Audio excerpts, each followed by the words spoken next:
พี่น้องตอนนี้แท่บ้านไทยเมียงประชาชนพลเมืองกำลังสงสัยว่าน้ำมันนี่สิใส่ได้อีกโดนบ่นอสิขาดแค้นบ่นอเพราะว่าการลบหยุดปุ่นทั้งอิหร่านทั้งสหรัฐเขาเจ้าก็ยังบึมบั่มกันอยู่เนาะเฮาก็ย่านว่าบ่มีน้ำมันสิขับสิขี่รถสิเดินทางกันจังไดบัดนี้นะพากันสงสัยเพราะบางปั๊มก็บ่มีให้ซื้อให้ขายพี่น้องบัดนี้นายเอกนิติท่านก็เลยมาประกาศของรัฐมนตรีว่าการคลังว่าสันว่านะว่าตอนนี้เพิ่นได้จับมือกันกับอันผู้ขายน้ำมันต่างๆบ่ว่าสิเป็นเอสโซบ่ว่าสิเป็นเชลบ่ว่าสิเป็นปตท.บางจาก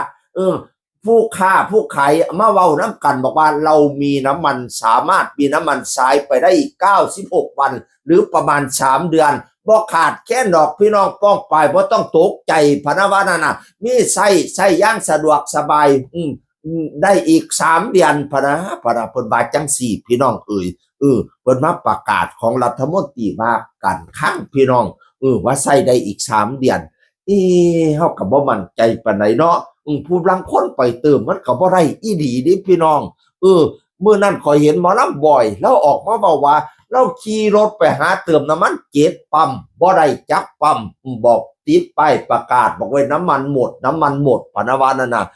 อ้อมไปทางไหนก็บ่ได้เติม7 ปั๊มพะนะว่าเราว่าบ่มีพ่อขอดถังขอดถ้วยให้เราเติมในจักเล็กจักน้อยจิบ่ได้เอาไตคิรีว่าซั่นหมอลำบ่อยว่าพี่น้องหรือว่าซุมไทเฮาเจ้าข่อยเป็นจังไดซุมเจ้าไปเติม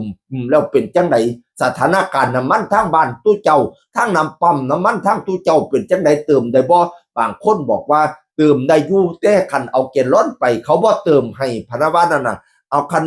บัดนี้รถไถสิไปไถนาเฮ็ดจังไดให้ขับรถไถตึ้งเครื่องออกมาปั๊มน้ำมันติซุมรถตัดหญ้าเฮ็ดจังไดซุมเลียจังซุมอันจังที่สิมันเอามาบ่ได้เฮ็ดจังไดสินะบ่ได้ขายใช้เกลลอนพะนะว่าสิเฮ็ดจังไดล่ะบัดนี้พี่น้องจังตัดหญ้าก็สิได้อยู่ตึ้งเครื่องไปติรถไถก็สิได้คันบักใหญ่บึมๆไปติอุ้ยก็สิยากพอสมควรเนาะคันว่าบ่ขาดแคลนก็เติมเขาลดเปียง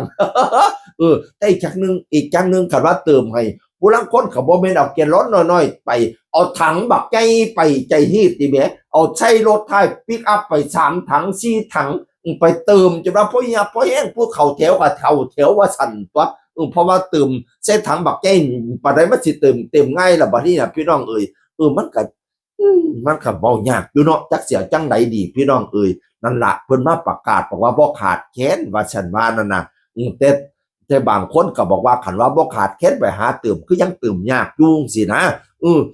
นั่นล่ะก็ลองเบิ่งต่อไปเจ้านายเพิ่นว่าบ่ขาดเฮาก็บ่ขาดนำแต่บ้านทุกข่อยนี่พอได้เติมอยู่บ้านซุมเจ้าเป็นจังไดลองเว้าสู่ฟังเบิ่งก่อนน่ะสถานการณ์มันนั่นน่ะอันเราซุ่มลบกันกับปานใดสิเซาลบ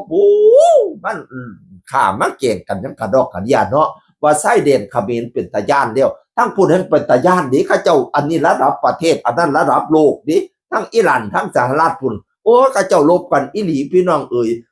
ตั้งแต่ชายแดนเฮานี่ซ้ำนี่เฮาก็ยังย่านอยู่เนาะโอ้ยอย่าจุข่ายอย่าจุแกงกันเถอะอยู่กันไปเหมาะๆแม่ๆนี่น่ะโดยบ่โดนมันก็ตายจากกันดอกบ่มีผู้ใดอยู่เกิน100ดอกแม่นเกินก็มีน้อยพี่น้องด้วยฮักแพงแบ่งปันกันสุผู้สุคนเด้อจังคนเก่าเว้าสู่ฟังสวัสดีครับ